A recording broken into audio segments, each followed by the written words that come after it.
আলহামদুলিল্লাহি রাব্বিল আলামিন ওয়াসসালাতু ওয়াসসালামু আলা রাসূলিল্লাহ। বাংলাদেশ জামাত ইসলামী মাননীয় সভাপতি,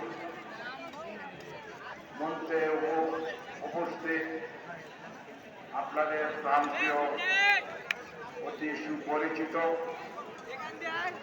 শিবগঞ্জ উপজেলার সাবেক উপজেলার সম্মানিত চেয়ারম্যান সাহেব, বাংলাদেশ জামাত ইসলামের কেন্দ্রীয় এবং রাজশাহী মহানগরীর আমির, উপস্থিত বিশেষ অতিথিবৃন্দ, সম্মানিত ওলামায়ে কেরাম, সম্মানিত সুধী মণ্ডলী, প্রান্তীয় যুবক ছাত্র কচিকাচারা, সবাই হিন্দু ভাইদের প্রতি আন্তরিক মোবারকবাদ।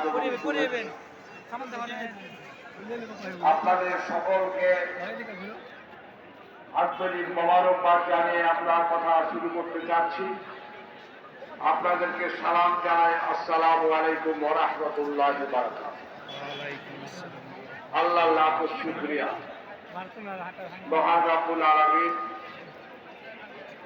এই বাংলাদেশের দুইটি সংগঠনের জন্ম দিয়েছিলেন বলে যে আমরা ইসলামকে জানার, বুঝা, ইসলামী রাষ্ট্রের স্বপ্ন দেখার সুযোগ পেয়েছি। তার নাম হচ্ছে বাংলাদেশ ইসলামী ছাত্র শিবির ও বাংলাদেশ জামাত ইসলামী। প্রিয় ভাইরা আমার, বাংলাদেশ জামাত ইসলামের নিজস্ব কোন কর্মসূচিতে আপনাদের সামনে আমরা হাজির হয়েছি। আমরা হাজির হয়েছি রাসূল করিম সাল্লাল্লাহু আলাইহি সাল্লামের রেখে যাওয়া কর্মসূচি। আমরা মানুষের কাছে আহ্বান করি ওই আল কোরআনের আহ্বান। এই দাওয়াত নিয়ে আমরা আজকে মহান রব্বুল আলামিনের শুকরিয়া আদায় করছি। আমরা সবাই বলি আলহামদুলিল্লাহ। দরুদ ও সালাম আমাদের প্রান্তীয় নেতা রাসূল করিম সাল্লাল্লাহু আলাইহি সাল্লামের প্রতি। প্রিয় ভাইরা,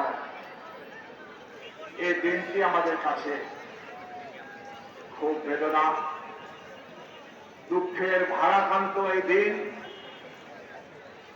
2006 সালের 28 অক্টোবর আওয়ামী লীগের হায়নারা, আওয়ামী লীগের সন্ত্রাসীরা সেদিন আমাদের